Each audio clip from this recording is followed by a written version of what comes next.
All right, it's Sunday, July 20th, 9:23 o'clock.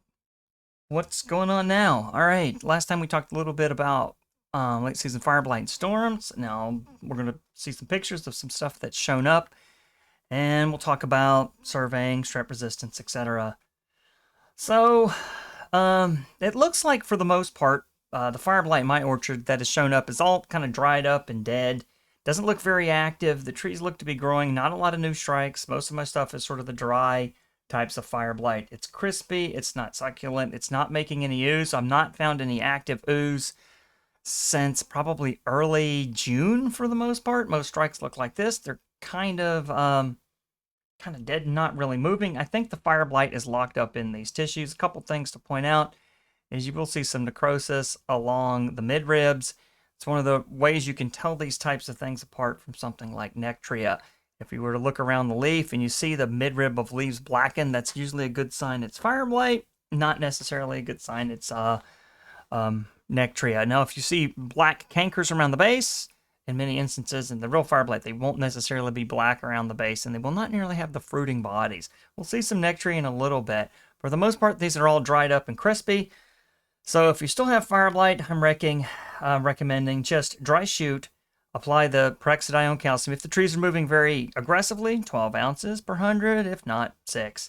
And you can put a low liquid MCE copper on and leave it. I think that continues to dry out the strikes that are showing up. In my blocks, I've got Macintosh, Golden Delicious, Pink Lady, Evercrest. What else do we have? Cortland, and the only things with strikes in them, and I've got Ruby Frost and Snapdragon as well. The only things with strikes in them are the Pink Lady and the Evercrest. Everyone else is done pretty good, but those strikes are kind of getting dried up and crispy. So if I were to treat them, and I've already done it, I would take this approach. I don't think you're going to find a lot of oozing wet ones where you're going to need to prune, wait 5 days, and reprune. We don't want to stimulate new growth, and if the fire blight is locked up in tissues, we want it to be there. If you don't have anything, but you did summer pruning or hedging, which is still possible at this time as we're rapidly approaching a terminable bud set. After it's over, put down the low MCE copper or a liquid biopesticide. I don't think you need to worry about putting on strep at this particular point for that type of trauma. You surely can, but then you've ruined your ability to use the fruit, because I'm pretty sure we're at the pre-harvest interval by now. I got some other samples of what I thought was fire blight as well, but Mike Baisdale had some questions about it, and he was right to question it. Very suspicious looking symptoms here, where you can start to see the necrosis on the fruit, which looks, that's kind of sus. And then a little bit of necrosis on the midrib, but for the most part it's brown and kind of squishy, and a little bit dead, but not as black as normal fire blight. Zooming in on these things, still very suspicious of fire blight. You can see that sort of spreading necrosis right there. Could be a little bit of sunburn, could be fire blight. Mike also thought it was Nectria, so we took a look at some of the samples, and then we brought him another really suspect one, but you're not seeing a lot of blackness along the midribs or in the veins of the leaves as well, but that nice black fruit could be trouble. Could be, in this case, it might not have been fire blight, could be Nectria with a little bit of sunburn. When the leaves peel away, they're going to expose that fruit. Lo and behold, Mike went down and found some things that look very suspect, like little salmon-colored pycnidia or parathecia. This is probably the pycnidial stage of Nectria. And, when you see that canker forming at the base, but none of that blackness, very strong at the top, all being very pale and brown, you can begin to suspect Nectria, and I believe he was right. Couldn't get fire blight out of the tissues, but then when you start to see these things, like, got a little dead canker down there, not a lot of blackness on the tissue, and that's what sort of gives it away. So if you're out scouting for fire blight and Nectria, because maybe you've seen something now and you're concerned about strep resistance testing, a couple other tips. The Nectria and Botrispharia will look sort of brown compared to fire blight, maybe dark brown or pale brown. Crooked, it can still have that crook shape, but you won't see the blackness down the edge of the leaf margins. And fire blight has necrosis on the midrib. You can kind of see, and we saw in that talked about in that first picture, a blackening right down the very center. Botrispharia doesn't. And the real clincher for this is if you follow these infections back to the basal area where they are attached to the shoot of the limb, and then you look for the canker, such as there, that's where the types of things will happen. You see those sort of basal cankers, and you might see a little bit more sharp here. They may or may not have the pink salmon, black pycnidia or stromata filled with spores. In this case, these are probably the pycnidia form, and it looks like there could be a couple parathecia in there as well. Those are just two fungal structures that make two different types of spores that can continue to cause late infections. And especially with the leaf scars or any other summer pruning wounds, these things can kind of exacerbate themselves and look like fire blight. But as you're out there scouting and you find something that looks like fire blight, you're pretty certain. And should you be concerned about strep resistance testing? And are we doing strep resistant testing of Erwinia malavra? It's the pathogen that causes fire blight. We're looking for strep resistance in it. In New York, we've got a couple samples already this summer, and it looks like strep resistance is present again this year in the region. All the reason to have it tested. How does strep resistance occur? This is kind of it's sort of distributed in the Lake Ontario area, a little bit down in the southern tier near Ithaca, and now a couple places in the Hudson Valley area have spots of resistance here and there, and one or two in the Lake Champlain. It's moving around. It is manageable, so even if you have it, it's not the end of the world. Lots of different types of sources of resistance that one can have, like California and Oregon and Washington have, in this particular instance, we'll just say this represents this large rectangle, if you will, represents a bacterium, and the circle in it is genome.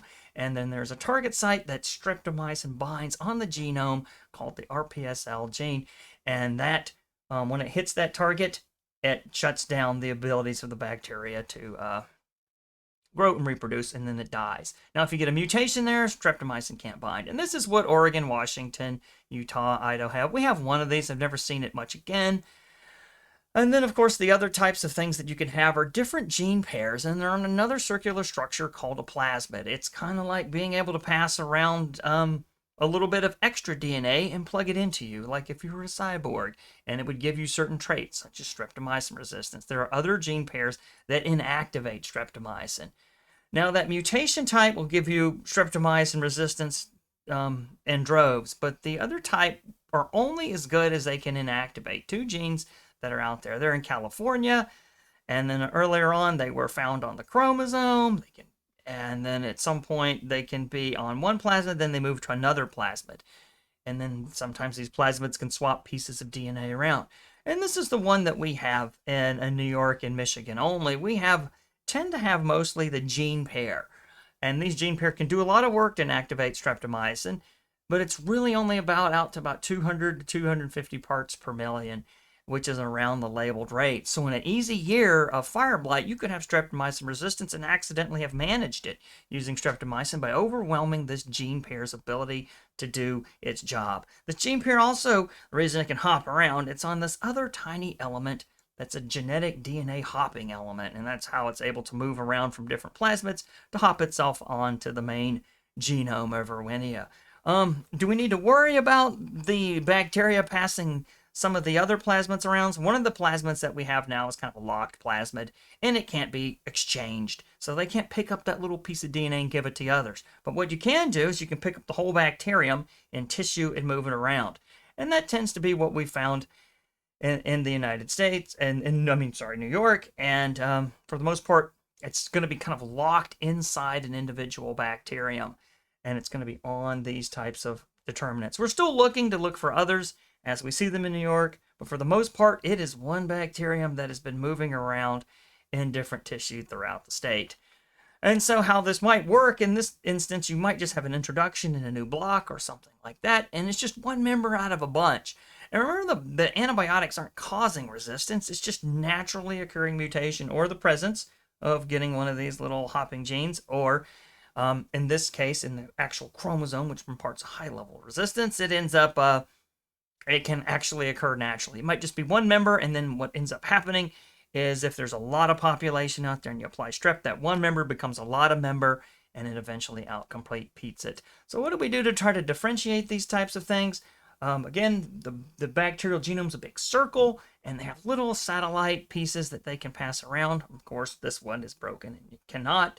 The one that we have streptomycin resistance on can't be moved around, but you can move the whole bacteria with a little piece. And then there's these little repeat regions in the genome. A lot of homology between Erwinia strains. 99.9% makes it difficult to determine these things out. However, we have these little profiling system that involves on the CRISPR genes that are involved in the immune system in the bacteria, but we can kind of use it to fingerprint them, if you will. And that's what we've been doing over the years. There's 3 regions that we fingerprint. And in doing this, we look at the DNA sequences and we generate 3 patterns, once for each of the little regions, 1, 2, and 3. Now that's kind of boring and terribly technical, but the thing is, from this, we can begin to identify patterns, such as pattern 2 and pattern 23, which represent different sequences, and pattern 38 for the third one. Pattern 38 just means it's Erwinia amylavra, the fire blight organism. If you have a different pattern for the third one, it could be any number of organisms as well. But sometimes you'll see us be referring to as a particular strain by its pattern. In this case, it would be pattern 22338. 38 meaning Erwinia amylavra. And in the case of New York, we have one pattern strain that is moving around like crazy. So if you do submit something for Erwinia amylavra antimicrobial resistance testing, you'll take a sample, we'll isolate the pathogen. This is a sample from the field. We'll isolate it onto a special slightly purple media. I'll check and make sure it looks like Fire Blight. If you do send something in, always keep the ooze, no matter how old and dry it is. That's practically easy peasy to find and get Fire Blight from. And after that part, we'll phenotype it by putting it on streptomycin-resistant media. And at that point, if it's growing just as well as other streptomycin-resistant isolates, just as quickly, and the other isolates on the plate, such as the strep-sensitive one that we put out in comparison dye, might give you a quick email and say you have streptomycin resistance and prepare to make some alternative plans. There are excellent options to manage this, but we can talk about them in the winter. At this point, you don't need to spray anything, no matter how much strep resistance you have. We just ride this season out, and then we come back next season and have a prescriptive plan to kind of eliminate and get rid of it. It's not too hard to get rid of. And at that point, we might be interested enough to see what type of resistance you have, whether you have the main mutation on the genome or when you have one of these little satellite pieces of DNA stuck that has inactivating enzymes on it. We don't want you to try to beat the streptomycin resistance if you have the little gene pair that can be overcome, because it only can do so much. But it's good to know what you have out there. And then finally, if we get into excitement, we'll sort of genotype it by sequencing all those CRISPR loci. It's kind of expensive, but if we don't have that many resistant isolates, we can do it, and there are better technologies to do that type of work with. And in New York in general, first showed up in 2002, some Western New York. Growers quickly eradicated it. And then a little bit later, we detected it in Western New York again in the sort of Sodus, Orleans area, and a couple different locations wiped out. From that point on, we got really aggressive from 2012 to 2020, sampling high-risk states in Western New York. And that's after that point, we started looking at any farm that had notable fire blight outbreaks. Nearly 3,000 isolates, 180 farms. And over the years, the early years, we found that in 2011, 2012, and 2013, we were catching a lot of outbreaks. But in 2024, due to a lot of our extension presentations, growers were eradicating this on site. Almost every location of the 32 isolates on the 19 farms had mixed populations, meaning that you had an opportunity to kill off the strep-resistant strain by just swapping around your management program.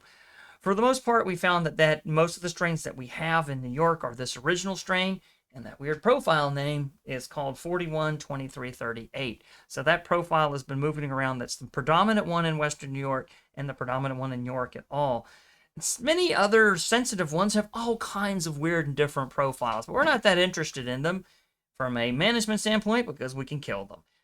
For the most part. But what we are interested is when we see a resistant one and sensitive ice strains at the same farm that have the same genetic profile, meaning in this case, these 5 here, 41, 27, 38, for example, and a couple others, there's both sensitive and resistance ones, meaning that perhaps these showed up or generated on the site. However, in many instances, we eradicated them, and for many, many years, 2015 through 2018, a lot of eradication in Western New York. The Western New York growers are on this.